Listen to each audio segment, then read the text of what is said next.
partner at a law firm that's based in New York with a small contingency in DC called Kaplan, Hecker, and Fink.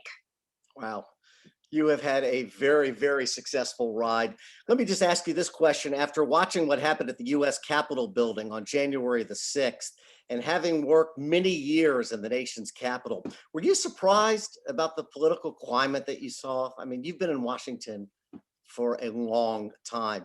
The overall mood of the nation, it's very discouraging, to be honest with you.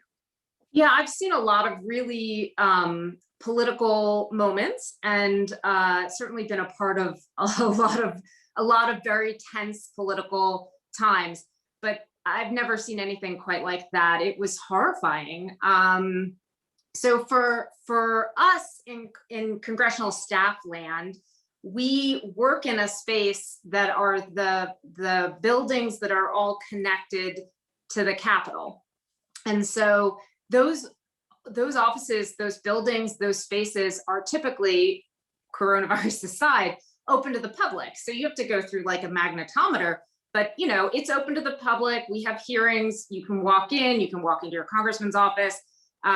We don't have security systems other than just in that front door space. And then there are tunnels that go over to the Capitol, and the Capitol has more security. You have to make sure you show another badge, and you have to make sure you're on an official tour. But the areas are usually filled with tourists, and they're usually really considered to be open spaces. And the areas of the Capitol are really sacrosanct. So when you walk into those spaces, if you've done a tour of the Capitol, you feel like you're in this amazing place that is a really important place.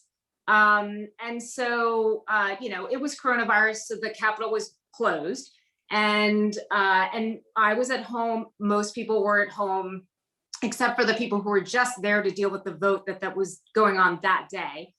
And what we saw from our homes was this thing we never really expected, which was people just breaking in, right? So amassing in these large crowds and then just forcing their way through doors that were locked, right? Those doors are, doors that are locked are always locked, and you just assume that nobody's gonna, break through the window and kind of force their way in. And it was really upsetting. Another thing that's really hard to imagine unless you've been in the space. We tried to recreate it during the impeachment, where we did some videos, and we tried to recreate it. But what you can't really see and get a sense of is how really small those spaces are. So you would see like people coming up to a door, and they'd be banging on a door, but on the other side of that door is, the House of Representatives. It's the floor where the members are sitting, right? And they're banging on the door, and then there's like, three guys holding the door shut in between, this mass of people and the members of Congress. And we tried really hard. I don't know how successful we were to try and explain how really close that got to just these masses of people just violently pushing down doors and attacking police, which they did for hours on end, just hours on end, just violently and excruciatingly beating on the police that were defending the outside doors of the Capitol. And then they ended up super close to the members of Congress. So sorry, that was a long-winded answer to, yeah, it was really upsetting. So, I mean, you had been in most of those areas of the Capitol that were violated. Let me ask you this question. Your years of working in DC, is there any truth to this statement? The best leaders tend to be outsiders who don't have a great deal of experience. So I think there's a lot to be said for people who come into a space for the first time with good ideas and experience from other places. Personally, I think it only works if it's balanced with some people who have a lot of internal experience with the Capitol, with the Hill, with DC, and understand how things work. And I think if you couple those together, if you work jointly together, that's where you can be the most effective. So, somebody who's challenging the status quo, but is also listening to somebody who explains to them why the status quo is the way that it is, how it got to be that way. And then, they can work through how best to challenge it or to skip it. The thing that I have really loved over the years working on the Hill is the sort of mass of really young people who get really engaged and involved, and more so now than ever before, in my view.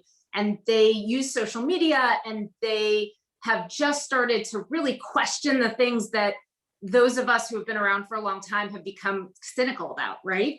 And they have so much power in their ability to aggressively question the status quo that I think that, they have been able to make change in places where we had, at times given up.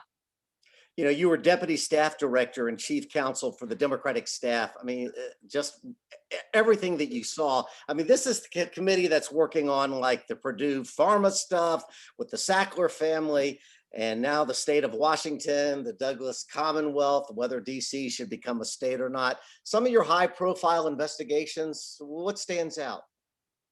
Sure. Well, maybe it helps to explain what congressional investigations are. Within the authority of Congress to legislate is an authority to investigate. And the idea is you would want Congress to make laws based on facts. And what Congress has the ability to do, and it's got a subpoena power and some real authority behind it, is to look around into the private sector and into the government in a sort of broad array of areas to determine whether there should be laws where there aren't, or whether something that is working in one way should be working in a different way.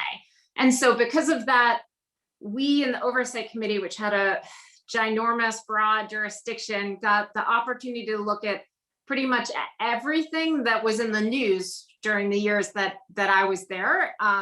Because every time you see something, it was an incredible opportunity to be in this space where every time you read a news story about something that was happening that seemed like it was wrong, you could say, hey, let's figure out what's really going on and let's try and figure out a solution to it. So what kinds of things did we do? Recently, we did a 2-year-long, it's probably still going on, drug pricing investigation where we asked a number of drug companies to give us all kinds of details that they usually would not give out because they impact their competitiveness about the way that they price drugs, so that we could really get in deep and understand how drug prices were getting raised and why they were so expensive. And so we did that, and we had some hearings and put together some arguments for why we thought a particular legislative solution was the way to go. Other kinds of examples, the Flint water crisis. So in Flint, Michigan, the water was contaminated, and the question was who knew what when, and how do you solve that and prevent that from happening in other areas?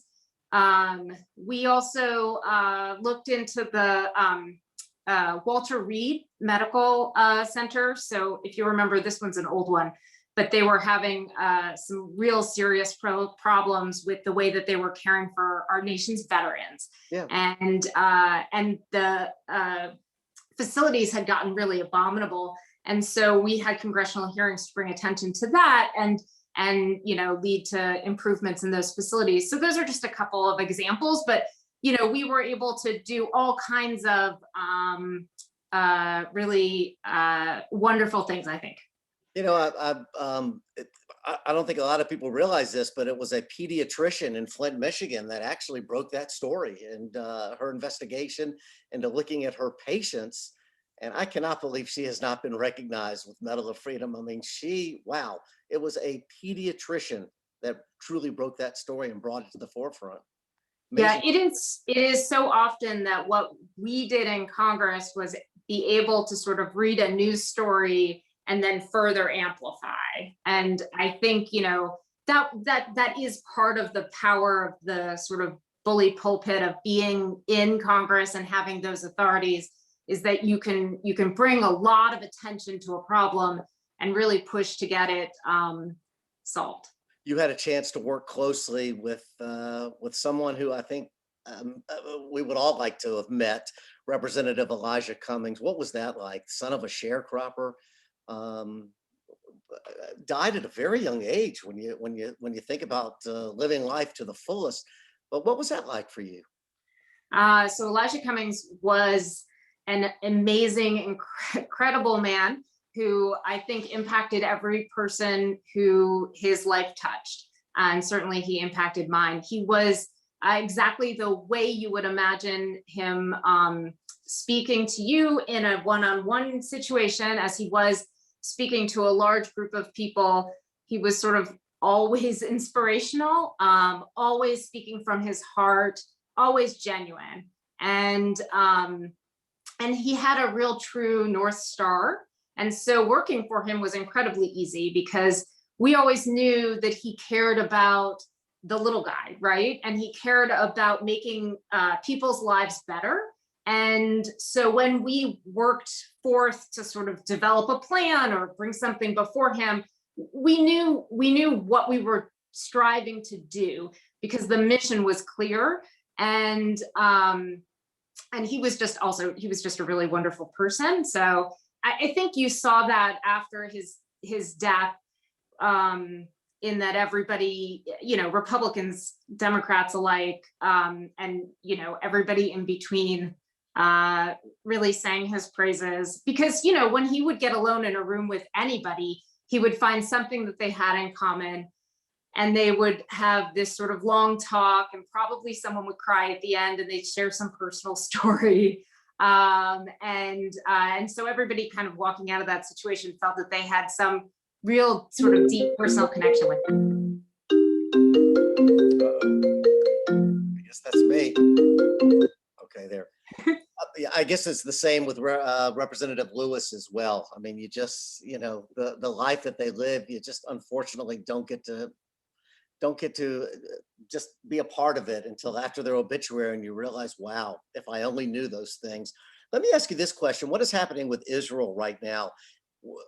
Your involvement in Washington, was anything as big as this, that you've been in the nation's capital, that it's happened to Israel? And what do you hear? I mean, what do people talk about? I know they talk about the current events, but what would you imagine the talk is going on now about Israel and the Palestinian issues and the peace process?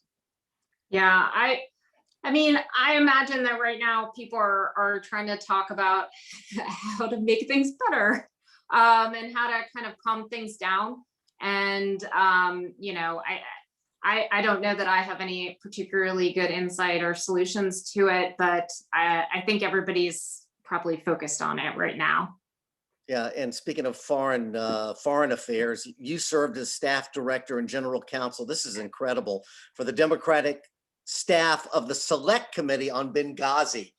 So, I mean, you were right with Hillary Clinton, and this issue just will not go away. It is, and you were right in the thick of things. Yeah, it's gone away in my head. I've forgotten entirely about it. No, it was, we had investigated the issue in the oversight committee, starting right after the attacks. And so we had already kind of been in it for a number of years. The Select Committee on Benghazi got started up a couple of years after that, still kind of hot and heavy. And Speaker Pelosi asked Elijah Cummings to be the ranking member on the committee. And so I went over with him to run that staff. And it was a very long 2 years, meant much of it kind of painful, in part because there were so many conspiracy theories, frankly, about the Benghazi attacks that we just had so much difficulty, tamping down. So we put together, and we had, reams and reams of interviews and transcripts and documents that we could point to, kind of explaining things that had happened, or kind of disproving kind of internet themes that came out, or internet theories, I guess. And we posted them all up on a website, and we talked about them a lot, trying to tamp it down. But unfortunately, the media and some members of Congress just kept pushing on those stories and asking those questions, like as if they had never been answered. And the most difficult part about it for me was that there were some real families of the victims of the attacks. And we spoke to all of them. And by the time we spoke to them, some of the families had really been torn apart by some of those media kind of stories and the conspiracy theories that were out there. There were some family members who felt like it was time to move on, and other family members who kept going on TV and giving out the addresses of the other family members who didn't want to be interviewed. So it had become, really toxic to them. Do you think that was? Yeah. Do you think with Hillary Clinton that was just all? Just drama in preparation for her run for president. They were just drilling consistently on this issue with 4 people dead, that she was still at fault. Yeah, so I think that if she had not run for president, that the first 2 years of the Benghazi investigation would have occurred, but not the last 2. So, I think it would have stopped a lot earlier. And you have a lot of respect for her. Yeah. You got a chance to know. I got to spend about 11 hours with her in a room as we had the congressional hearing where she testified. And I had a lot of respect for her coming out of that, because it was a really long, intensive hearing. I don't know if you recall it, but she testified for 11 hours straight, which is really hard to do. Right. As a person speaking and being on and trying not to mess up words. She had like one coughing fit, but it was like a very exhausting day. And she was spot on for the hearing, and I think she did really well during it. And I think the attacks themselves ended up not being as difficult for her as her email usage. Yeah, Rabbi, does anybody want to? I hate to keep asking all the questions, but she makes it very easy to understand. So, does anybody want to jump in? I don't know if that's the correct formula for all this. Anybody have a question? I see your mom's tuning in. Your dad. I can't see your dad. Can you see other people? Hold on, I can't. Yeah, I can see the rabbi. There. David, good to see you, buddy. Is Bonnie? I think that's Bonnie. Is that Bonnie? No, maybe not. All right. I'm going to go ahead on. You got to talk about your new position and your new job. This is great. In one corner of this job, you can look into the gender equity issues at the NCAA following the issues that came to light during this year's basketball tournament. And then it's a law firm that does everything else. You have got it all here. So obviously there is a lot of pro bono work that this law firm does, but wow, you are just seeing every aspect of being a lawyer here with this firm. Yeah, I had a really it's a great picture of you on the website, by the way. I had a really great opportunity to join a boutique law firm that got started by a woman named Robbie Kaplan, who tried the Windsor case, which is the gay marriage case. And she did that when she was at Paul Weiss with another partner in the law firm named Julie Fink. And after the Trump administration, they really felt strongly that they wanted to have more freedom than they did in their large law firm, because they were doing sort of pro bono work and large corporate law. They really wanted to be more involved in being able to pick progressive and aggressive, I think, litigation that was pro bono and able to make a change. So they started up a law firm with a defense attorney named Sean Hecker, and it has a mission which is slightly different than most law firms, which have the mission of just making money. And this one has a little bit of a balance where they work also to balance out with progressive pro bono work. And so one of the cases that they have is trying the white supremacists in Charlottesville. So that's one of their sort of larger pro bono cases. They also took on a ton of Me Too work following the Me Too movement. Robbie Kaplan's on the board of Me Too. And they did a lot recently. They've done a lot with the voting stuff. And that's actually how I ended up coming to the law firm. There's an appellate lawyer who's really brilliant there, named Joshua Matz, who had written a book about the history of impeachment with Larry Tribe from Harvard. And so when people decided that we were going to move forward with impeachment, they brought in this really smart constitutional lawyer to work on the staff of the Judiciary Committee. And so Joshua came in to work on the first impeachment, and was the legal expert and the historical expert on the history of all impeachments, which he has all at the very forefront of his thought process at all moments. You can ask him any questions. He's really fun. And we became friends. And so when I was sort of looking to leave, he encouraged me to check out his law firm. He actually ended up leaving his law firm, coming back to the second impeachment, which we did together. And now we're both at the law firm. So, the current project that we're working on is public. I can't tell you too much about what we're doing, but the NCAA during March during March Madness, right, had some issues come up with discrepancies between the men's basketball championship and the women's basketball championship, which hit the news pretty heavily. And so the NCAA retained Kaplan, Hecker, and Fink to run an external gender equity review. So we're doing an independent review of both what happened at the championships, whether they have other systemic issues, and then we'll do recommendations for how to make improvements to the NCAA. So that's a really fun project. Wow, good luck with that. But that was just a simple video, or even pictures of that weight room that that just exploded during the NCAA tournament.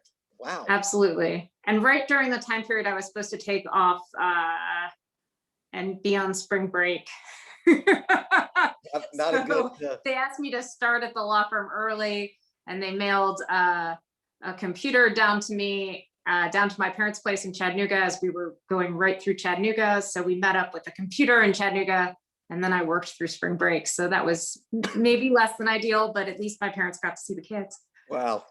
Yeah, a little bit about how many kids do you have? Just come on, let's on a happier note. Sure. I have 2 kids, Samantha, who's 14, and Rachel, who's 12. And they're fantastic. And I see, on my positive notes, my brother's on here with his wife. Oh. Hey, John. Hi, Ashley. Where do they live? They're in Kansas City. Oh, Kansas City, good. And they also have 2 kids. That's but there's shout out for Kansas City. Sorry. That was coming. Does anybody have a question? I've got some more, but anyone? Rabbi, David, anybody? I actually have a question, maybe more general. Your line of work, there probably are a significant number of disappointments, and maybe more than your I'll say just the successes, for lack of a better word. Is there a particular disappointment where you felt like maybe, it wasn't worth continuing on? And was there a particular success or achievement that really made you feel more hopeful that this is going to make me get up every day from here on out to keep doing it? Yeah, well, I spent 6 years in the minority of the House of Representatives, so it was a daily set of disappointments. For us, the 2016 election was really difficult to deal with, and President Trump took over, and we felt that he was doing a lot of things that were wrong on a lot of different levels. And so, we would start trying to do things to investigate, but we were still in the minority, right? So we would just write a lot of letters but we didn't have the authority of the chairman's pen. And we couldn't really get the chairman on board with doing a lot of the investigatory work that we wanted to do. And that was a really difficult time period. I had just come off the Benghazi Select Committee.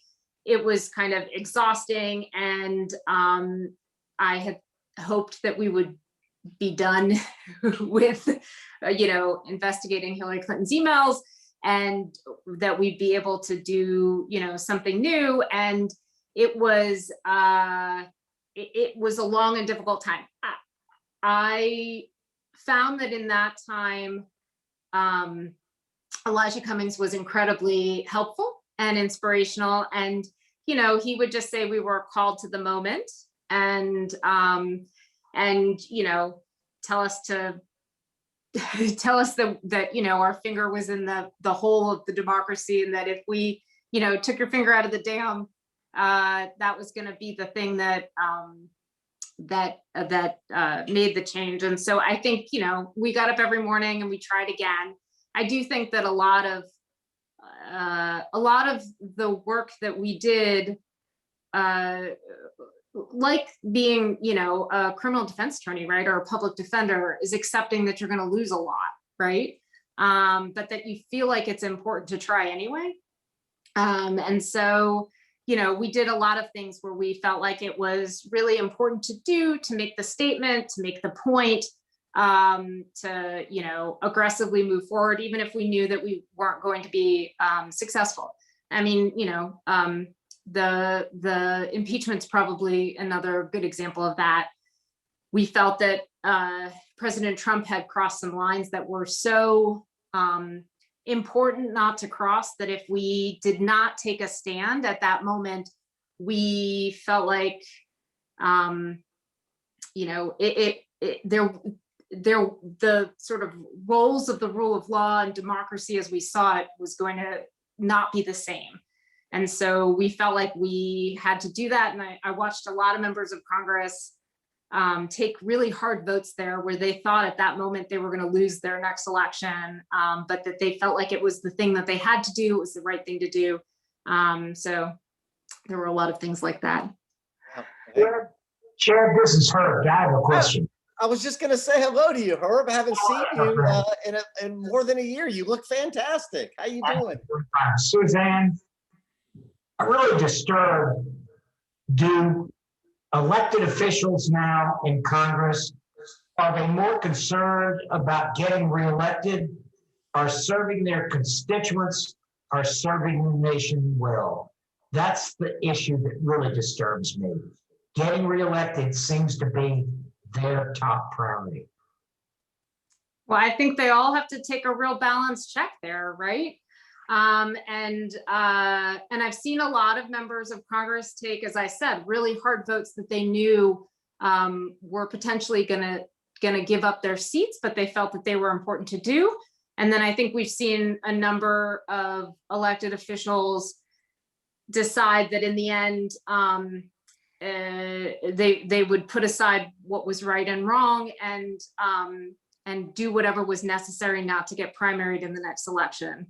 And so, it is a fact of life, whether it is right or wrong. I can tell you that the members that I worked for put their constituents and really all Americans, I think, in the forefront of their minds when they were making decisions. Certainly Mr. Cummings did, Carolyn Maloney, who I most recently worked for before I left after Mr. Cummings died, really cared a lot about serving the public good and serving the least among us. And that was at the sort of forefront of their thoughts and policy choices. Yeah, let me ask you this. You worked prosecutor in the tax division. This is, people stealing identities, but this has been a scary week with the Colonial Pipeline and the $5 million ransom that they paid. And I think this is just the beginning of many, many, many companies that are going to be hit. This is going to be a huge problem for this country. I think. Yeah. You just saw people stealing identities through tax purposes, but this is a whole nother realm that people are going to be facing. Yeah, cybersecurity issues have been prevalent throughout throughout many years at this point. And we even covered some of them in the Oversight Committee. There was the OPM hack, if you recall, which got a bunch of, the background checks of government officials all got released or stolen.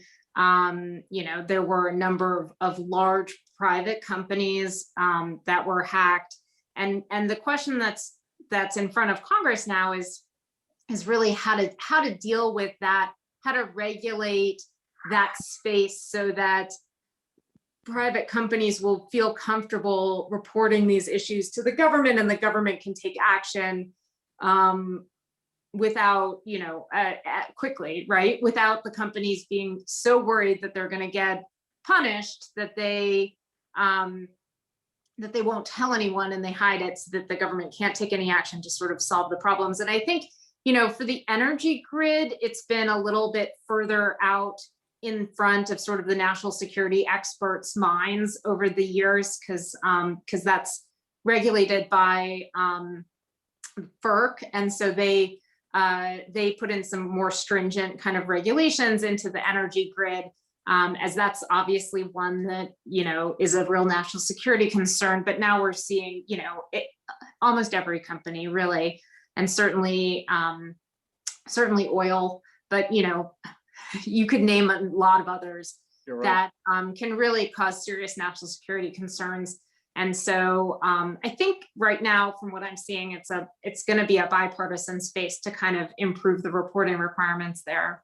I thought that was personally, I thought 5 million wasn't much of a ransom payout. Could have been worse for Colonial Pipeline.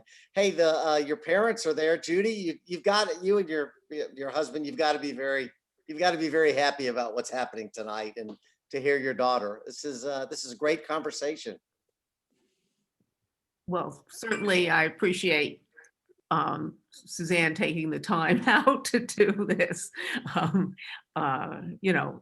we're both very proud of her, obviously. What more is there to say? Yeah.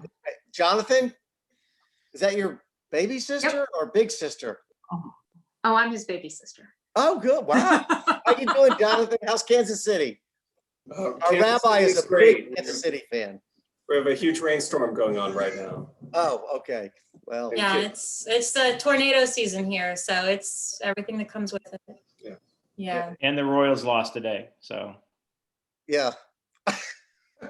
Did you hear the rabbi? The Royals lost? Oh, I don't think they heard that. Yeah, they lost, I guess in the last inning, I guess it was a walk-off the last inning, I think. So I wanted to say, Judy said that she was glad that Susanne took the time to do this. And I know that Judy often talks about the work that you're doing, and I always felt like I was kept up to date, even though I hadn't met you yet. And so when I was planning the Shavuot learning, I wanted to do something that was really, focused on some sort of current events. And it didn't take me long to put 2 and 2 together, that we had somebody with a close tie to mitzvah congregation that could really shed light on some of the things that are going on. And you really have. And I think, things that you're going to continue to do at the NCAA are things that are probably long overdue. I don't think that would have ever been discovered had they not been doing the tournaments concurrently, basically in the same city. And so much reform, and it's been a profit motive at the NCAA. And I think that being able to overturn that and expose that will be beneficial for collegiate sports. So you're right. I was really glad, for many reasons, to have you join on tonight. Hey, Susanne, real quickly, May 25th is approaching, the year anniversary of George Floyd's death. It's been to say that it's been an incredible year. It has been, but as we move forward, I guess politics in all areas have changed from that one incident, hasn't it? Yeah, absolutely. I think, we can take a couple things, and this is in part what is wonderful about social media and our country right now is you can take these moments in time where things have been a problem for so long. George Floyd is obviously an example. The Me Too movement's another example where things have been systemic problems, and we as a country have just lived with them. And people complain about them, of course, but it doesn't catch the kind of fire that it has caught more recently. And in part, that's really the youth movements, I think, and social media being involved, and and it just energizes these movements of real activism and advocacy that have significant impact. And is everything solved? No. Our problems remain, of course, but I think it gives hope, right, to see some improvements in these areas, and really to see kids, and then with them adults, taking to the streets and really using their advocacy powers, right, and to really make a strong statement about what they believe in. And that's, it's really impactful. And, I think that that's a really great message. And it's one that, my kids are watching, and not one that I felt like was something that we necessarily had the power to do when we were kids, right? Like, I'm not sure that I thought when I was a kid, I should just, make a poster and start tweeting and that I could change the world. So I think it's really special what they're able to do now. Well, it's just been it's been an honor not only being asked by the rabbi to do this interview, but to meet you finally in person and to know your parents. And I just want to thank you, Susanne, very much for your honesty and your quick responses on the email. And my daughter works for Ryan Murphy, who's a producer, and she's going to be in Washington the next 6 weeks working on the Monica Lewinsky story for Netflix. So maybe I'll have a chance to, maybe she can introduce herself to you if she can. Absolutely. Well, apparently the world's starting to open up. So looking forward to that, looking forward to my kids getting some shots. And I felt like I know you because I watched you on TV when I was a kid. So. Yeah, I told you when your school was closed for the Snowbird Report. Hey, Susanne, thank you. And Lily, you are fantastic, Lily. Thank you. If you can do that with me, you can sell aluminum siding on the side. You've got a perfect voice. So, Lily, we are lucky to have you too. You've saved me tonight technologically. And Rabbi, thank you for calling me, for bringing me out of retirement. Thank you. To do this interview. We so appreciate you, and thank you. And Susanne, keep doing the great work you're doing. And thank you. And hi, Adina. Hi, Eliana. Thank you all very much. All right, friends, we've got a little time to schmooze before our 7 o'clock session. And Susanne, welcome to stick around and say hi, or you can free to go. But thank you. This has been just more great sessions on a great day already. So. No, thank you so much for having me. I'm sorry, I started the schmoozing early and that I was waving at my nieces. Susanne, you can take one more question. I don't know. Do you think if the insurrection had gone the other way, would they have actually, would that have been the end of American democracy? You mean if they had successfully gotten in and if they had made the assassinations they wanted? I wouldn't like to say that anything would have ended our democracy, but the goal was to stop the counting of the electoral votes, and they were successful in delaying the counting. And I think that gets lost in some of the rhetoric, right? But there was a goal. The goal was send them to the streets and have them do something that stops the counting. And they came very close. And if one or two senators had, tripped even in the, or had a heart attack in the evacuation, it could have stopped the count, and that would have been a really significant and damaging effect for the democracy. So I think it was really serious. And I also think that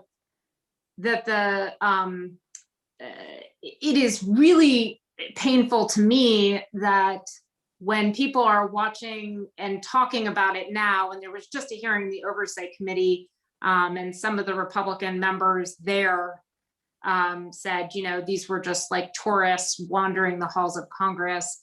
And when we showed the video of them beating on the police officers outside of the Capitol, which they did for hours, and the sound is excruciating, and it is very violent and very hard to watch. We played that on the Senate floor, and there was not a member on the Senate floor, Democrat or Republican, that was not horrified. So it is like hard to imagine that we can go from that to some conversation of, oh, these people were just sort of tourists wandering the halls, in my view. They figure everybody's forgotten January already and they can rewrite it. Yes, so and it looks like they're gonna put together a commission next week. So it looks like there will be a commission to do it outside of Congress, which is probably a good idea, because it doesn't really need to be more political than it is. And it could use some real serious looks at a lot of things that went wrong. The Republicans will deny the findings, I'm sure. So we By the way, do need you to think cut we off, could- Deb, Stu, we need to cut off the conversation there, because we have our next session, our next speakers in the room. Okay. And Yeah. and we need to make sure we have a quick break before we introduce Dr. Darby. Hi, Dr. Darby. Thank you for being here. Yeah, I'm sorry, I had to cut. We're just out of time. All right. And there we go.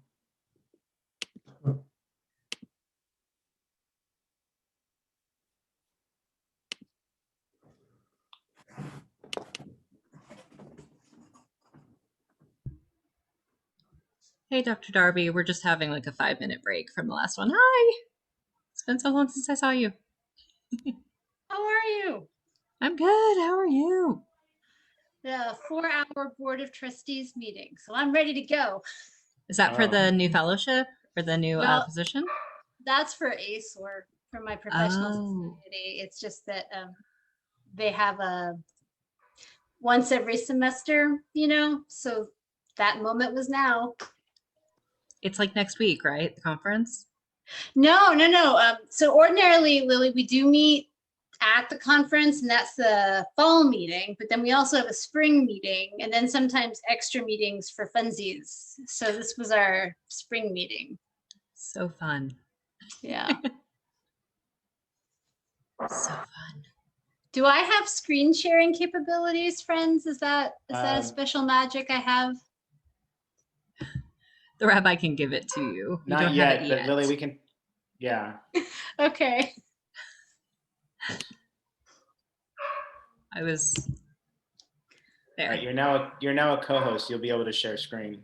Ultimate power. Okay.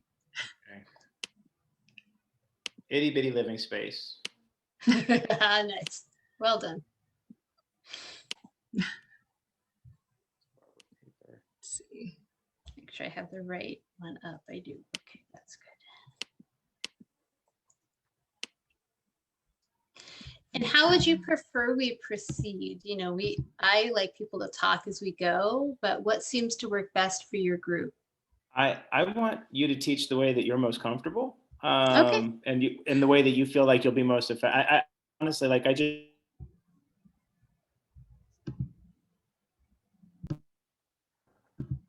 we've had people that really just presented. Like I said, whatever your best teaching style you think. Did everybody else I trust hear you. You them? know, you're a seasoned professional. And in your happiest world, when will we finish this session? To give people a break before So the we next. have another session that starts at 8. So if we start on time, which actually the last one started late, but we finished roughly on time. If we start on time, you'll have about 50 minutes, including time for Q&A. And if we go to 7:55, it'll be okay. But we do have 2 more presentations after you. Great. We're on hour 10.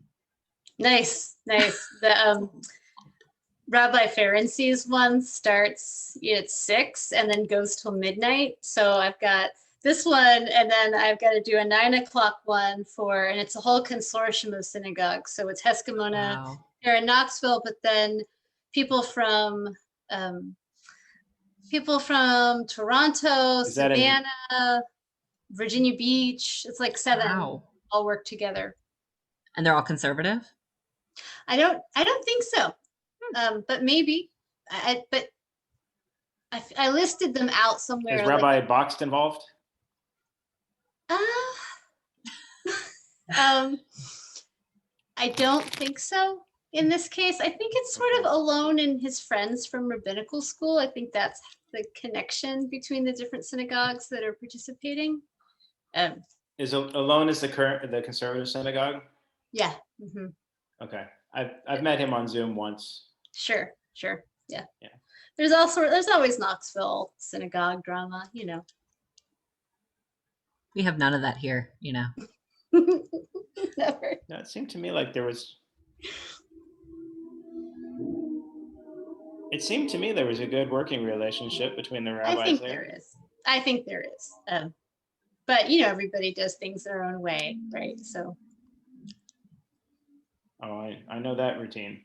Let's see. Like Chabad doesn't do the thing with Heskamuna for this, right? Chabad has their own thing they do. I'm sharing. There we go. Yes. All right.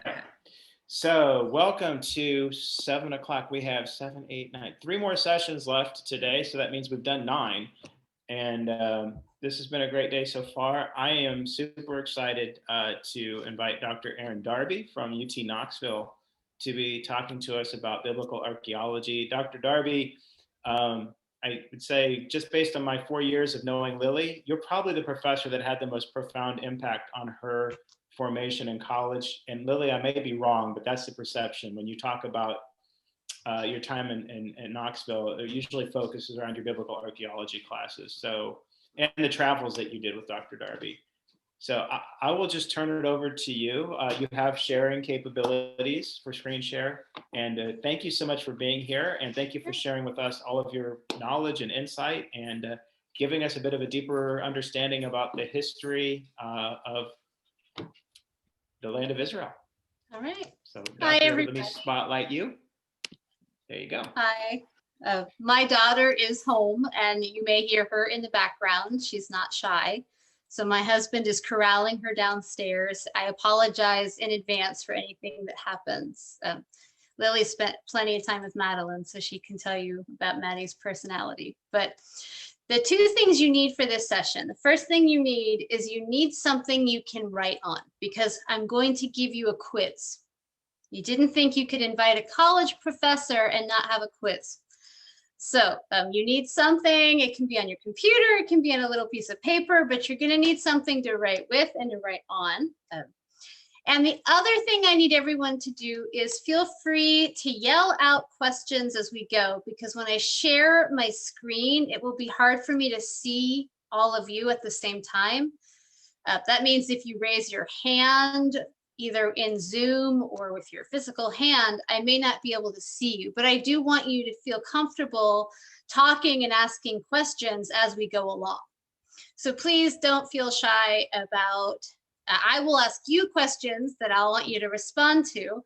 But if you have questions at any point along this little journey we're going to take together, we can stop and I can answer things that you might be interested in or anything like that. So I'm toggling through to look at all your beautiful faces. Is everyone good with the rules? We have something to write with and we're clear about asking questions. Good. All right. Excellent. So I'm going to try and share my screen, and it should seem very silly from the beginning here. Can you guys see what I see? Give me a Lily. I can see you. Can you see it? Looks okay. All right. So the first thing I have to tell you is that I have my own reservations about my own title. And what does that mean? That means that so often the archaeology in the land of Israel may or may not line up exactly with what we read in the Tanakh. And that isn't a surprise, right? Think about whose perspective things are represented by, who isn't writing the words, who doesn't get to tell the story, who does get to tell the story. If 5 of us observed the same bank robbery and each of us were put in a different room and we all had to account to the police what we saw, 5 of us would have 5 unique perspectives. So it's not a surprise that some of the stuff that's in the Tanakh may not match exactly with what we excavate in the land of Israel. The other reason is that we only excavate a tiny little bit. So when I go over to Israel or I go to Jordan, I go with limited funds. I go for,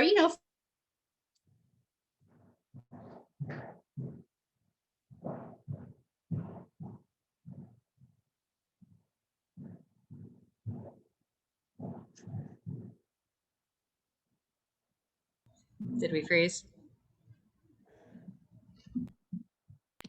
I wasn't sure if it was just my computer, but everybody's frozen. Yeah, frozen on No, she's mine. frozen. It's cool. She's frozen. Let me grab my phone and I'll call her. Okay. Sorry, folks.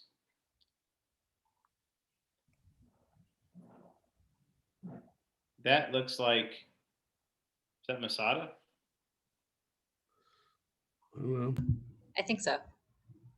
Look at her hands. Somebody scored a touchdown. Oh, there we go. Let's see. Or do we? She disconnected it. There aren't a lot of those in Knoxville anymore. What? Touchdowns. Yeah. Somebody, anyway, we'll wait and see.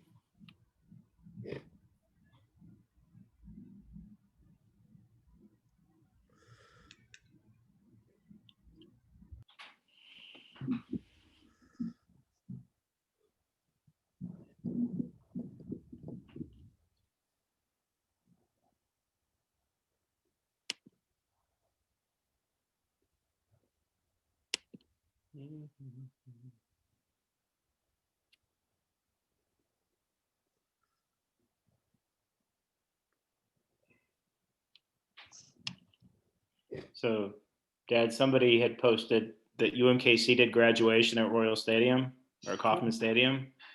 Yeah. On Facebook, and I said it's nice to see people from Kansas City crossing home plate. Yeah. I wish I could fill in the blanks on this presentation, but I know nothing about what she's presenting. Like I know very little about this. Here, she's back in the room, so we'll see. Yeah. So Dr. Darby lost power in her entire house. And she lives like in the middle of nowhere. So she's going to run this off her phone and it's going to be a little laggy. Okay. Wow. That's what unfortunate time. Of all the times for power to get knocked out, were you going to say something blasphemous, Dr. Darby? Oh, you're muted. I mean, I'm sure you were going to say something blasphemous, but. Yeah. I'm always waiting for the lightning to strike me when I talk. All right, let me try and share my screen. Oh, I've been disabled again. If I can be re-enabled. Oh yeah, you got it. Hang on, and I'll Hi, spotlight friends. you as well. There we go. That was crazy. Oh. All right, so let's share the screen again. You can see exactly how many things I have open on my laptop, which is a lot. Okay, here we are. So part of my issue with biblical archaeology is the name is misleading people, right? Sometimes the Bible and archaeology line up, and sometimes less well, because the things that we excavate as archaeologists aren't the things the Bible chose to talk about. And sometimes we only excavate what we find. And if I'm wrong and I put the little excavation square like 10 feet too far to one side, I could miss the building or the wall or whatever it is entirely. So it's not a surprise that they don't line up perfectly. But we used to call this field biblical archaeology, as if we could just wander around the Holy Land with a Tanakh in our hand and point to things as if we're reading it directly here. And that's not particularly good archaeology, and it's actually not very good textual study either. So I'm calling it this because this is a phrase that people know, but it's more complicated than it indicates. And I've given you a little, there's this game that the Israel Antiquities Authority came up with several years ago now. It was a little app for your phone. And I've decided I will make it female. There you go, there I am. So what we're gonna do is this. We're gonna go on a tour of important archaeological sites in Israel.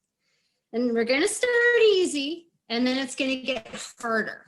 So hang in there, and I'm gonna show you, and I'm gonna have you guess, and then you, if you got it right.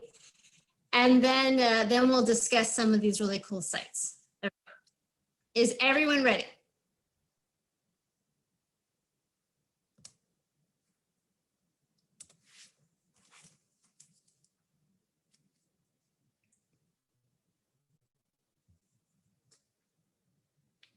Lily, we ready? Are we good? Oh, yes. Sorry, I was thumbs upping, but I realize you probably can't see me since your bandwidth is low. Oh, I think she got kicked off again.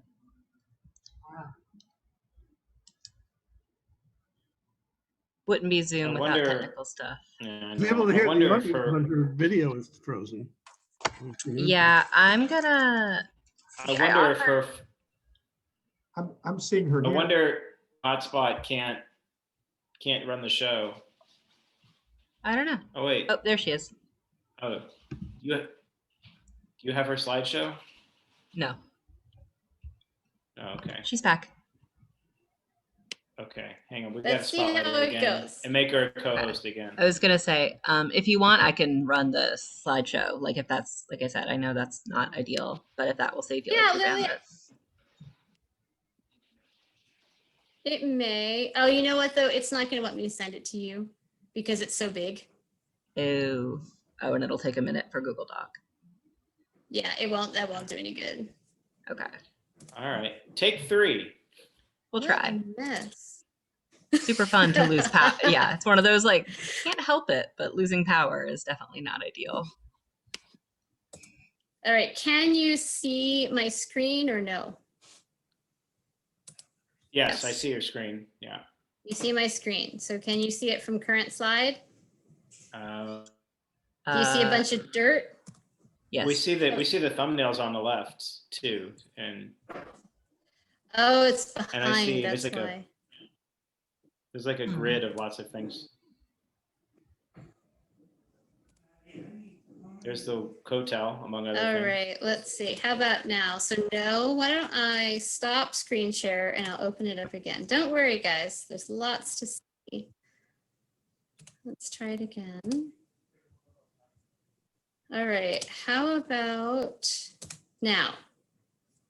Do you see anything remotely familiar to you? Masada. Okay, 1 second. We're gonna get to Masada. I wanna do this one first. Hotel. That's the wall. Is that city of? What do you think you're looking at?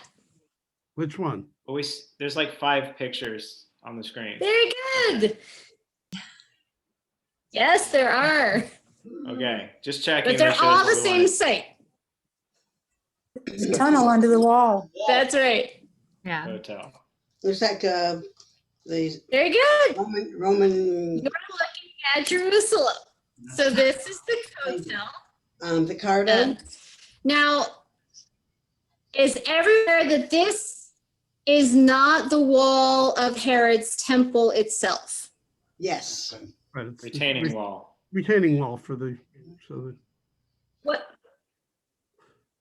the That's temple right. can slide down into the square, basically. Herod's temple was so Herod's temple was so big that it changed the topography of Jerusalem forever.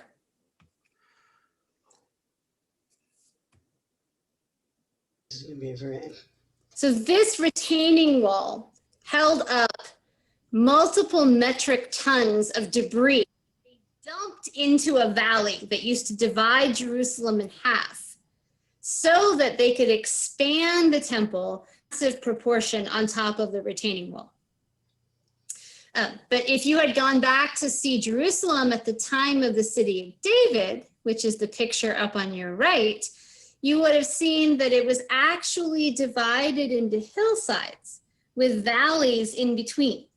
So there was a eastern neighborhood, there was a western neighborhood, there was the Temple Mount with the Ophel, and after the first century, that changes, and it changes to today. So when you walk into Jerusalem today in the old city, you're how different the entire landscape became when Herod made these small-scale building renovations.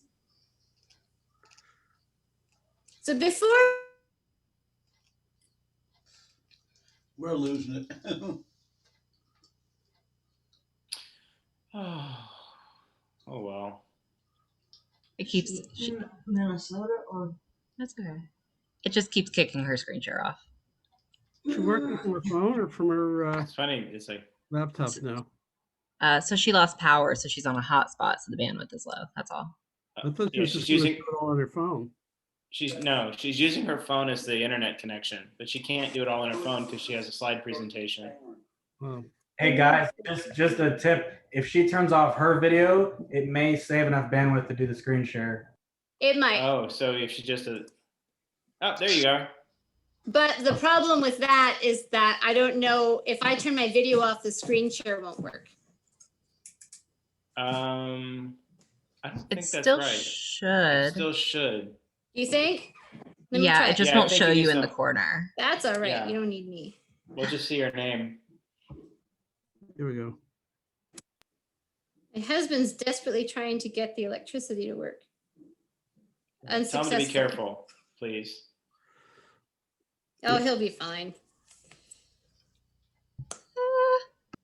Can you see? Can everyone see the next Yes. slide? Yes. Yeah.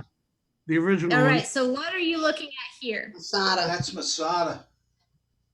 This is number 2 on your quiz. This is Masada. And the Roman. What happened at Masada in Jewish history? That's the, Nothing good. So you have Camp F. What was Masada originally? Herod's summer palace.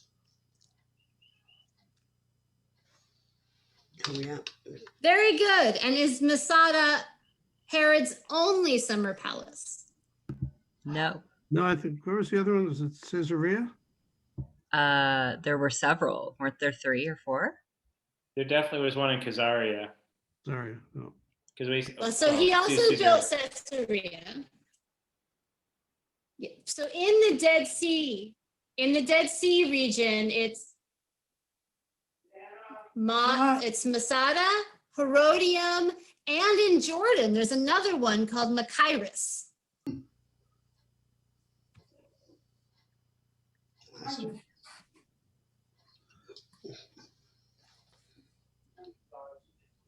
This is very frustrating with all of the So questions. what happens in Masada way after Herod no longer uses it any longer? It became a site for the sanctuary. Yeah, a sanctuary, right? Not sanctuary in terms of protection for the zealots who left Jerusalem and tried to save a piece of Judaism. They ended up killing each other. The last holdout, except, aren't there some questions about, the story we get about Masada? Very good. There are a lot of questions. What have you Based heard? on Josephus, I think, isn't it what are the story we tell? The story that we tell is sort of based on Josephus. The story is sort of based on Josephus, she said. Josephus, the story. Oh, Josephus, yeah. He was a Jew who defected over to the Romans. He was. He was, but he wrote the history, the only written history we have of Masada. So the problem with Josephus's account is that it's Roman history. And in Roman history, you don't have to write everything exactly the way it happened. You can be a little bit flexible in Roman history. So you can add speeches into the mouths of your characters.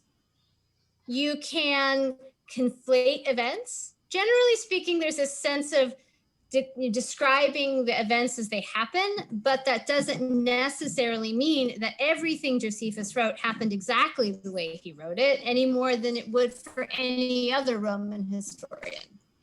And he's probably writing it more on a favorable side to the Romans, of course, than the Israelis. Well, actually, he's really funny, Josephus. He's like stuck between two sides. So he's definitely justifying and explaining Judaism to the Roman authorities. But he has to explain Judaism in a way that doesn't make Judaism look dangerous, because the Romans have just fought a war with the Jews, right? Yep. So I wouldn't want to be Josephus. That job is a very difficult job. You've got very different constituency groups you've got to make happy. On top of that, the archaeology made it so much more complicated. So when it was excavated, the excavator was very famous. His name was Yigal Yadin. He was also the head of the IDF during the War of Independence. And Yadin took some creative liberties, even with Josephus's story. So it was a little bit open to interpretation here and there. And that's something that people have written about subsequent to Yadin passing. All archaeology in Israel is complicated. Masada, as you may know, became an important site in the state of Israel in the modern period. So there's a lot of emotion connected to the site.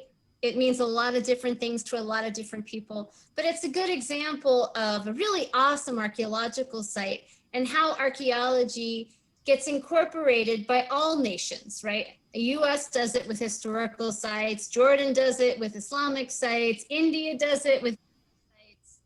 It's just a side effect of archaeology. It plays a role in states.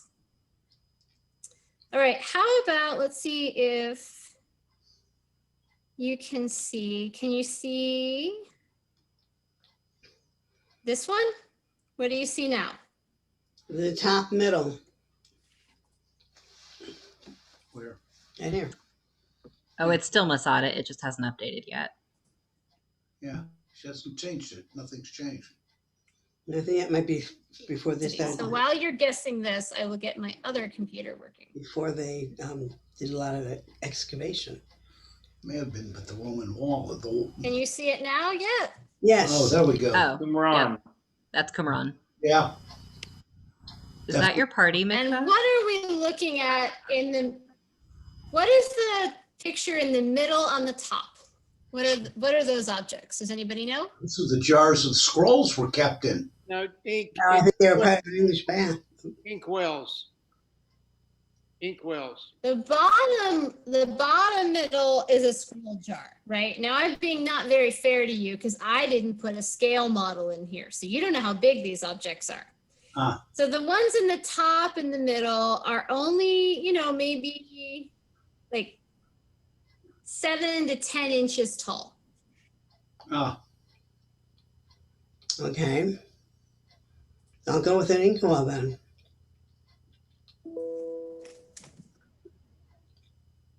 It is an inkwell.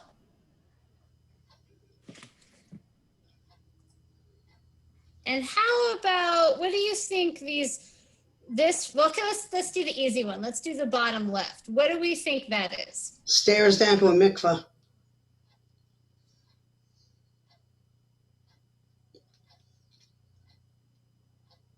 Very good. It's a mikveh. And how do we know it's not just stairs to a hole or stairs to a little Roman bathing area? How do we know it's a mikveh? The depth. I have no idea. Or is that water to the left of it in the corner? Everybody see these little, so this actually is a problem, is that it doesn't have a good drainage. So in other words, the only way you could get water in here would be from the rain, which is not very hygienic, it turns out, which is why at Qumran in the cemetery, they found a large number of graves related to like dysentery. Mm. Everyone see these little walls on the stairs? Can you see those? They're really low little walls. What do you think?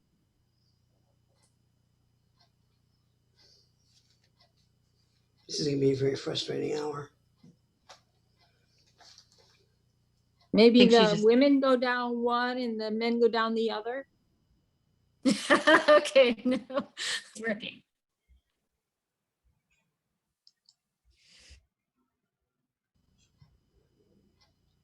Lost it.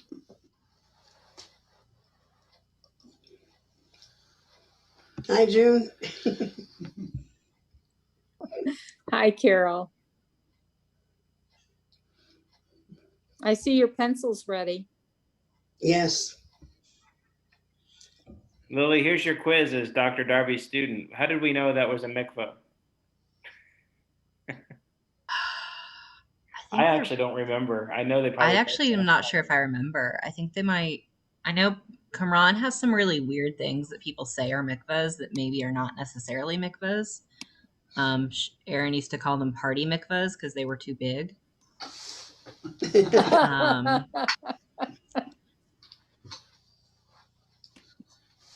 Well, I'm gonna say if she wants to send me the slideshow. Yeah, she lives in Google. Yeah, it's hard. She lives in a pretty removed area of Knoxville. She's back. There we go. So it's hard if they do lose power.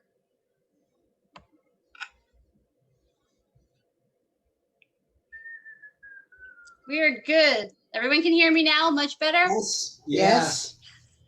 You have power? All right. I will thank my husband later. I don't know what he did. It kind of scares me, actually. Through a circuit breaker. No, there was some problem with even the circuit breaker that he had. All right, how about now? So you can still see Masada, right? I mean, you can still see Qumran, right? Right now we see you. You see me, all right. Oh, you need your share screen back. No! I needs to not again! Great co-host. There we go. You're co-hosting again. I'm co-hosting again? Yeah. All right. Let's hope that doesn't happen again, because that was really cruddy, y'all. All right, so this is a mikveh, partially because, and it's a good, anytime you have stairs going down into a pit, okay, fine, yes. If it's a Jewish site, that's a possibility. But in this case, this added feature is so cool. The low wall would prevent the water running off of somebody coming out of the mikveh onto someone coming into the mikveh. Why would we be worried about the water connecting those two people? Because water was scarce. Don't want to waste any. Cleanliness. It needs to be rainwater or natural water. Well, we'll talk about the rainwater problem in a second. But what happens if the water connects them? One's pure, the other's impure. That's right. That's right. So you don't want the stream of water to connect the two individuals, because then you have to go back in the mikveh and it would just become a terrible catch-22 mikveh cycle, and it's all you do all day long. So this is definitely a mikveh. This is probably the room where the Dead Sea Scrolls, or some of the Dead Sea Scrolls, were copied. So people think this was the scriptorium up on your upper left. Okay. And down on your bottom right, that rectangular room was near to where a large pantry was found, with all of these dishes collapsed like right off of the wall. And why that matters is we know that the Jewish community at Qumran, one of its central rituals had to do with communal eating. If you wanted to join the Yachad, which is what they called themselves, you actually had to be an initiate for 2 years before you were fully part of the community. And it would take an entire year before you were even allowed to eat together. And that eating ritual was one of the central rituals of community life at Qumran. So, and then of course here, this is a very famous cave. Does anybody know which cave this is? At the Cave of the Dead Sea Scrolls? It's one of them. There are 11. Anyone know which one? Cave of the Letters. It's cave 4. Cave 4. And you can only get into it by rappelling down. They don't even let you walk over here if you've been to Israel. If you've been to the site, you know that. You've got to have a special permit. You have to be with somebody to go into cave 4. The rest of the caves are up over there somewhere, off an embankment. So cave 4 had the largest amount of different kinds of texts in it, but they were all really degraded. So they had fallen on the floor, they had broken into pieces, they weren't in their scroll jars any longer. So while the Isaiah scroll, the really famous one from cave 1, was well preserved, the scrolls in cave 4 were a bit of a mess. So it turns out there's a very long story about the politics of the Dead Sea Scrolls and where they were and who got access to them. But a very large array of different texts from the Bible, texts from the community, texts that didn't make it into the Tanakh, but that we kind of knew about anyway. A lot of those were found in cave 4. All right, so how did you do with your first 3 on your quiz? These were supposed to be relatively easy. Yeah, pretty good. Yeah. You did good? I've been to all 3 of those sites with you. Yes, you have. Very good. Actually, Lily, were you there when they were blowing up things behind? Yes, Yeah. I was with Maddie, and you and Taylor almost got blown up by the Israeli army in Qumran. It was fine though. It all turned out well in the end. So don't worry about it. It turns out when there's a sign that says the trail's closed, it really does mean the trail's closed, I think is the material point. I think at one point got Lily lost in tunnels underneath Jerusalem, but we made it out okay, and that was fine too. Yes, we did All right. almost get lost in tunnels. Here's round 2, and these are going to be sites that are a little less famous, so they're going to take a little bit more energy. I'm going to show you the first one. Let's see if we can guess where these are from.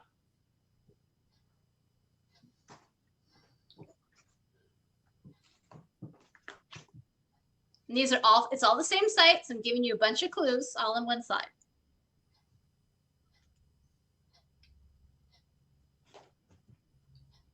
Anyone want to take a stab at it? We got a ton there for something. Megiddo? Nope. We're further down south. Desert. Solomon's Mines? Timnah.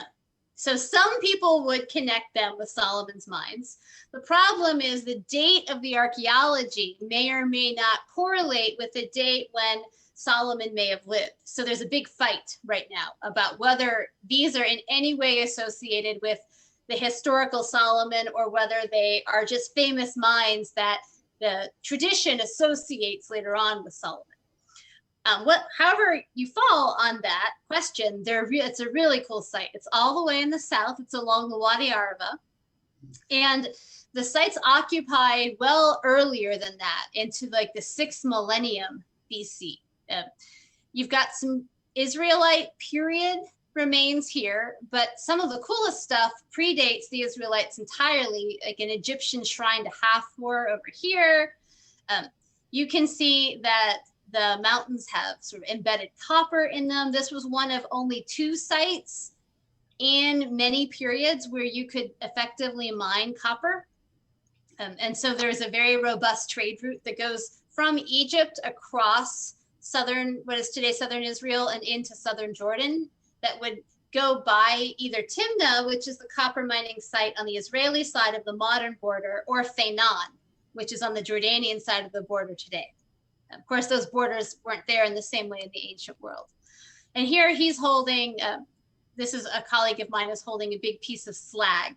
So they were not only mining copper at Timna, they were also processing metals for delivery to other parts along the trade route. And this is one of your typical shaft mines that come from both the Bronze and the Iron Ages. So if you've never been to Timna, this is a part of Israel and Jordan, this area that I work in a lot. So I'm very partial to it, but it's very, very hot. All right, how about this one? And this is one of my favorite sites in all of Israel.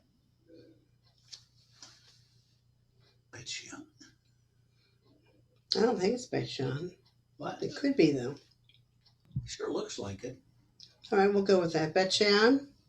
It's not Beit Shean, but I'm Not guessing you Tel Dan, thought is it it? was because of the size of the tell, right? Yep. Is it Megiddo? Megiddo? No, not Megiddo, but Tel same Dan? problem, right? The size of the tell. Tel Dan, maybe? Nope. Caesarea. Try. No. Is it Caesarea? Nope.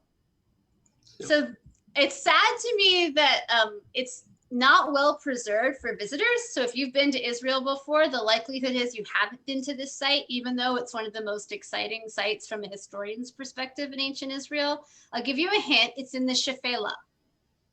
Oh, is it Lachish? It is Lachish. So the Arabic name of this site is Tel Adwir.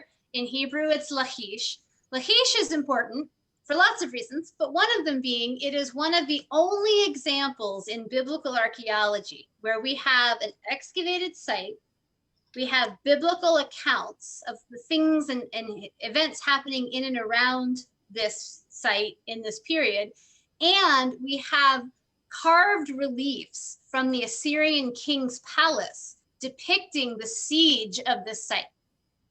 So what you're seeing on the left-hand side is the tell. And for those of you who maybe haven't studied this as recently, a tell is just what happens when civilizations build on top of each other. So you start with a really big wall in the Bronze Age. And then because that site is strategically well located, you can see there's water, people will build on top and on top and on top over and over again. And you get these sort of false mounds or hills. So that's what Lachish looks like from a distance. It's surrounded by vineyards, which makes it a kind of lovely place to walk around anyway. And at the site of Lachish, they found some really amazing things. They found, of course, the Lachish letters. So all of these ostraca covered with writing. And the Lachish is an important site before the Israelite period, before it's what archaeologists would call a Canaanite city first. But in the periods that the Tanakh is describing, you have these amazing letters that are written between garrisons, especially leading up to the Babylonian destruction of Jerusalem, where they're writing each other along the sort of horizontal valley system that would have gone from the ocean all the way to Jerusalem, talking about the movement of Babylonian troops. You also, before that point, the site is attacked by the Assyrians, which was the main superpower up until 622 BC. And we have at the site arrow points, we have these suckers. Anyone know what these guys are here? This little pile of stones. Looks like weapons that are used with a catapult. They're sling stones. So people always think of the story of David and Goliath when they think of sling stones, but sling stones can do some serious damage. You get hit in the head at a certain distance and in the right way from one of these suckers, you're going to be dead real fast. So we've got a ton of sling stones from Lachish. We have mass burials of people who were probably harmed during the battle at Lachish. And we have what looks like a pile of dirt, but this is actually the Neo-Assyrian siege ramp that they built so that they could push their battering rams up the side of the tell. And here, these two things, this is a picture and this is a drawing of the scenes as depicted on the palace of Sennacherib from Assyria, from modern day Iraq. This almost never happens, that we have all these pieces come together in this really cool way. So I've just shown you one little close-up where you have the gate of the city, you have the exiles leaving the city, you have the engines of war being pushed up, and the Assyrians were known across the Middle East for being very cruel in battle. So this is how they get you to agree to pay a lot of money and not attack you, is the Assyrian. Nobody really wanted to go to war against the Assyrians. You can see the Judeans here are throwing torches down from the city walls onto the army. Eventually, the city falls. Sennacherib captures it. And where do you think he goes? Does anyone know where he goes next in his campaign? This is the last stop on the way to somewhere really big. Bethlehem. Bigger than Bethlehem. Jerusalem? Jerusalem. So we have in Isaiah and Kings and Chronicles, the Bible's version of what happens when Sennacherib leads his army to the outskirts of Jerusalem. And in the Bible's understanding of what happens, God intervenes and sends an angel to wipe out the Assyrian army and thereby saves the city. And this becomes a really important part of the belief at that point in time that Jerusalem was impregnable, that God would always preserve the city. This becomes a major important way of believing, because when in fact the city does fall to the Babylonians over 100 years later, this is a huge crisis point in Judaism. But you've got the biblical stories, you've got Sennacherib's palace, you've got the excavations at Lachish, which provide you with this really emergent and interesting piece of information about what's going on in the 700s, so the 8th century BCE. Any questions? Have I convinced you that if you go to Israel, you should go see the city at some point? Yeah. So why do we know why from the Assyrian side, why they weren't able to conquer Jerusalem? So Sennacherib's funny about this. He says, and we have the annals of Sennacherib, which describe the military campaign, which is also just a cool piece of information. So Sennacherib says, I trapped Hezekiah like a bird in a cage, and then drops it at that. So he doesn't say anything about not taking the city. There are sort of two theories, and they both could be true. One theory is Sennacherib had risen to the throne of Assyria as a pretender. He was a usurper. So there were challenges to his power over the Assyrian throne, including from his own family. So he has to go back to Assyria in northern Iraq and fight off a palace coup that is developing at exactly this time. So one theory is that he leaves entirely because he's got to go deal with the threat to his rule at home.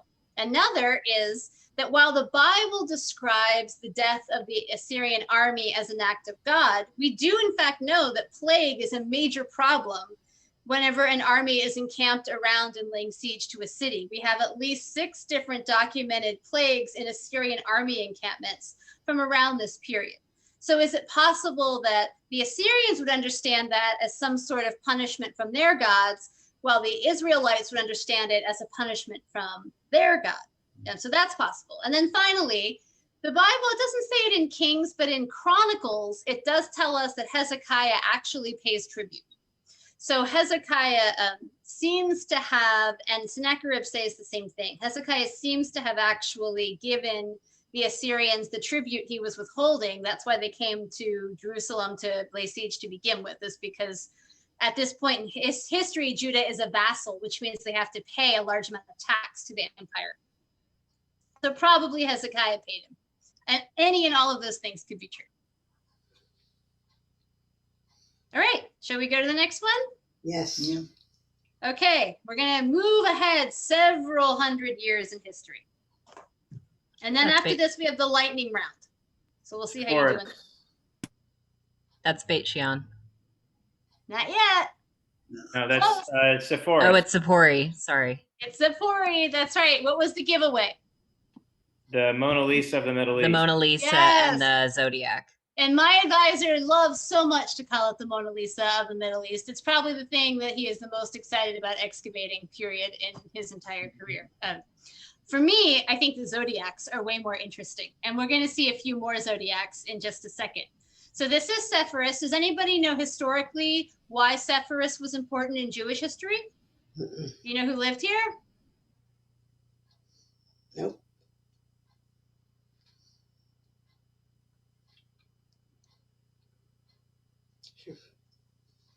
We give up. Okay, Rabbi Judah the Prince. So the guy in charge of codifying the Mishnah, hypothetically, was ruling from Sepphoris. So Sepphoris was a really significant Roman Byzantine period city, but also significant for lots of reasons in Jewish history. Beautiful synagogue there. And yes, we have some famous pictures, but we also have, starting in the Byzantine period, these zodiacs. So Jews are borrowing iconography from Greco-Roman, images and putting them in the center of the floors of their synagogues, along with other things like depictions of menorah, depictions of arcs, that sort of for the Torah. But they seem to have no problem combining Hebrew and Aramaic elements with traditional Roman and Greek elements on the synagogue art. All right, are you ready for the flash round? I'm going to go through a whole bunch and you're going to write down as many as you can, and we're going to see how you did. Here we go. Are you ready? Mm-hmm. I'm going to give you like 10 seconds with each one.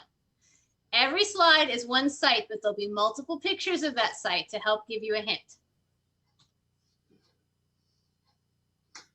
Betchian? No, I think it's Caesarea. Might be Caesarea, yeah. I'm not going to give you the answer till the end. Mm-hmm. Okay. Okay, write down whatever you're guessing. There we go. Here's the next one. I think that's you. Mm-hmm. No?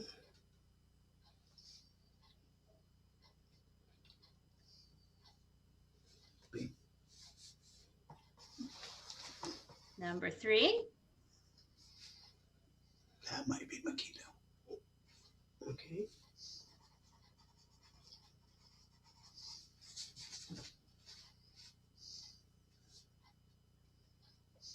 4.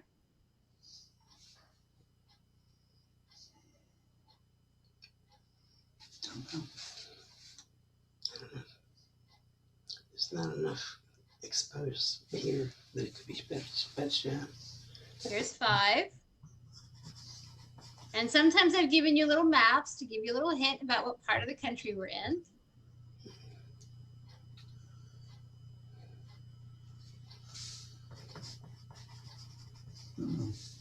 6. Now get down then. Mm-hmm. 7. That could be Akko. Okay. I think that one might be Caesarea, but we'll put this down. Yeah. You use your map in your left corner. It'll help you. 8.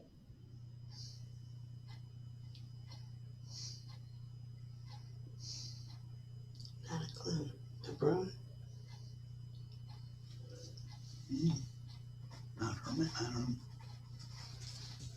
9. But that's a lot of nice stuff there. I have no idea. Where's the location? 10. Promised you another zodiac. Here it is. I know who that one is. Way down, I don't. Sea Galilee. 11.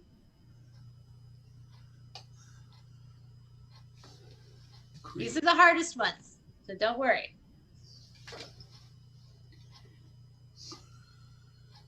It's not Capernaum. And 12. That's Capernaum. Because I remember the stones. Remember, most synagogues look the same in the Byzantine period. So here's your answers. Check what you came up with. 4. Hazor. 4. 4 is Megiddo. Did we say that? What? We have Megiddo further down the list. Shiva. Most of those. Okay, we didn't get any of those. No. Hamat Tiberius. We got close on that one. I got 7. Yay! Yay, I learned something in college. So we have some time. Are there particular ones you want to go back and look at from this list?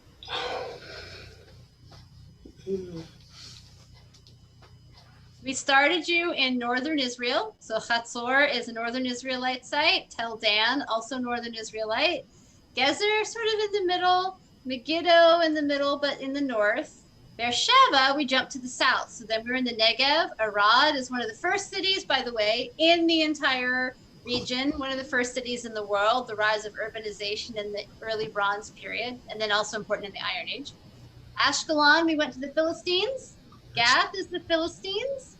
Then we jumped ahead in history to the Hellenistic and Roman and Byzantine periods. So we went to Beit Guvrin or Maresha. That's one with all the holes in the wall. That's a columbarium for doves. This was an Idumean site. So we went from Northern Israelite to Judean to Philistine to Idumean, and then Byzantine Jewish communities at Beit Alpha, Hamat Tiberias, and at Nabatain. And Nabatain is significant because it's one of the oldest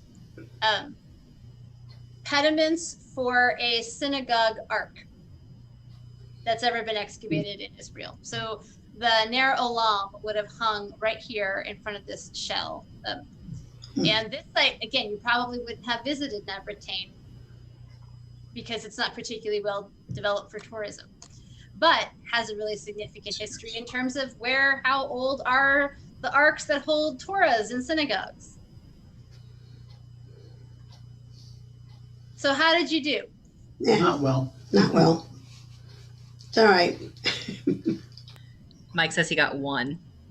That's all right. That just means you have to come hang out with me at the University of Tennessee.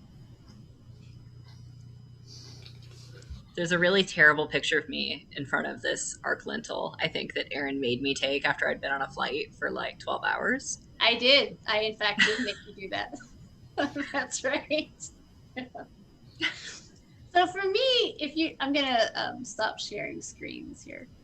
For me, one of the coolest parts about the archaeology is that it tells the stories of people that maybe don't get to write the texts.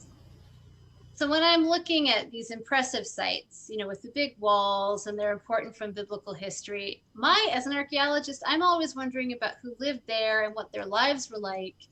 And so often the lives of women or people who, aren't kings or priests or prophets or important people don't get to be presented in texts.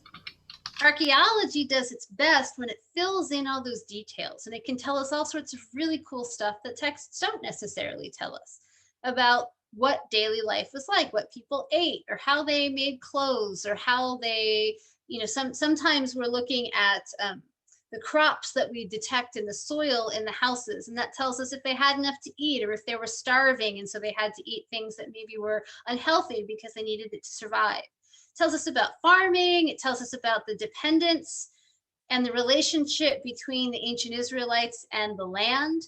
And from that, we can think about the ecology and how that influences the construction of the depictions of the land in the Tanakh.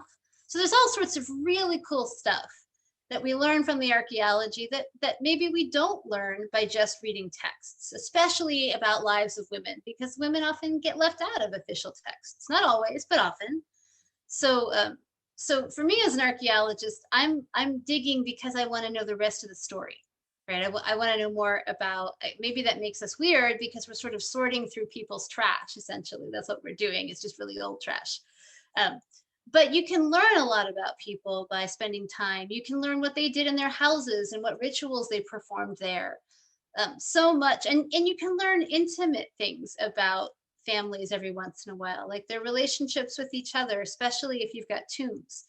So I think archaeology works best when we ask it to do what it does really well, which is tell us about the daily lives of ancient Judeans and ancient Israelites, or Philistines, or Idumeans, or any number of this diverse group of peoples that lived in this very small territory. Now that's my pitch for why I think archaeology matters. Hopefully what you'll take away is that the next time you get to travel in the region, you'll have a sense of what you're looking at. So often when we go to these sites, we shove like 5 of them in a day, and after a while, even to an archaeologist, it's like you're looking at a pile of stones, right? It's hard to stay excited about it. So you need someone to help you kind of figure out what's the story at an archaeological site. Any questions?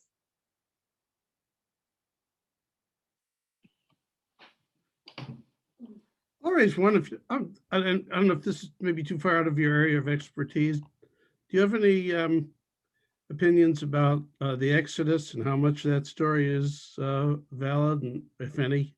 That's a hard one. It's a good question. He's directing that one at me, Dr. Darby.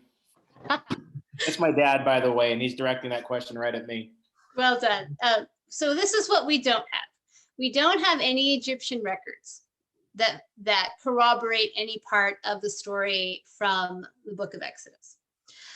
We have excavated a lot of sites in the Sinai because Israel was in control of the Sinai up until 79. And so they did massive surveys of the area. And the Egyptians also have dug in the Sinai. There's nothing that corroborates spots along the way that the biblical text talks about. There aren't good dates on the sites on the modern Israeli side that corroborate the dates when people think the Exodus story happened. Does that mean that nothing happened? Well, first of all, that would be impossible to prove, right? So this is what we do know. We do know that population movement between Egypt and what archaeologists call the land of Canaan was common in the late Bronze period. We know that the Egyptians were in military control of Canaan in the late Bronze and the Middle Bronze for that matter, and that when they had to engage in armed conflict, they would take Semitic peoples back to Egypt to work at various kinds of jobs. So is it feasible that you had a group of people who originally came from this region who ended up in Egypt and eventually found their way back? Sure. I can't disprove that. In fact, that seems possible. We also know that the entire Mediterranean world basically collapses in the late Bronze period. Everything from Mesopotamia to Greece, all the way up and down what is today Israel, Syria, and Lebanon. So in a way, the Egyptian Exodus story is also a story about the dissolution of society and the rebuilding of new social structures, which we do have archaeologically. So I don't know how politically savvy that is as an answer. When I study the Exodus with my students, I help them focus on the features of the literary text. What is it that the storytellers are trying to convey about their view of themselves, their view of the divine, and their view of the relationship between those two things? And generally speaking, I think that creates less trauma for students than if you just focus on did everything exactly as it's written happen in a verifiable way. That's a hard one. I know there's a book by Richard Elliott Friedman. Are you familiar with that? Yeah. It suggests that the Levites were the only ones who were involved in the Exodus, and that they just got everybody else to accept their story as the national epic. I mean, Richard's, it's a theory, right? It would be impossible to prove. Yeah, you can prove it. Just I think what it reflects is that we don't have a lot of good data that corroborates the story as it's told in Exodus. But maybe that matters more to us than it mattered to ancient Israelites. I mean, I always remind my students that the way we understand history is only about 100 years old, maybe a little more, maybe 150, really. This idea that we have CNN cameras at the birth of the world or at these moments, and everything that was ever written, its purpose was just to describe it in detail. That's a very modern way of looking at an ancient text. Dr. Darby, thank you so much. We have to stop. I know my dad could ask you more questions. He's our next presenter, so it's really his time now. Okay. Yeah, I guess he does get aggravated every time I cast doubt on whether the Exodus actually happened, and it really gets him upset. So I knew. Don't be upset. Don't be upset. So thank you. It was wonderful, and I hope you'll come back and talk to us again, either in person, far from Knoxville, or at a time when power is not going to get knocked out. But thank you for making Shavuot for us, and I know another community as well here shortly. So hope to see you soon, and thank you again. Yeah. Bye, everyone. It's great to see you, Lily. Thank you. I miss you. I'll come visit before I move. Thank you. All right, and yeah, I'm really pretty close to Chattanooga because I don't even live on 40. I live off of 75, so I live past Right, it's Lenore Lenore City-ish. Yeah. Yeah, so I'm really not far from you all. All right. So Yeah, we've you're still at the got a farmhouse. couple minutes until Stu, my father, begins.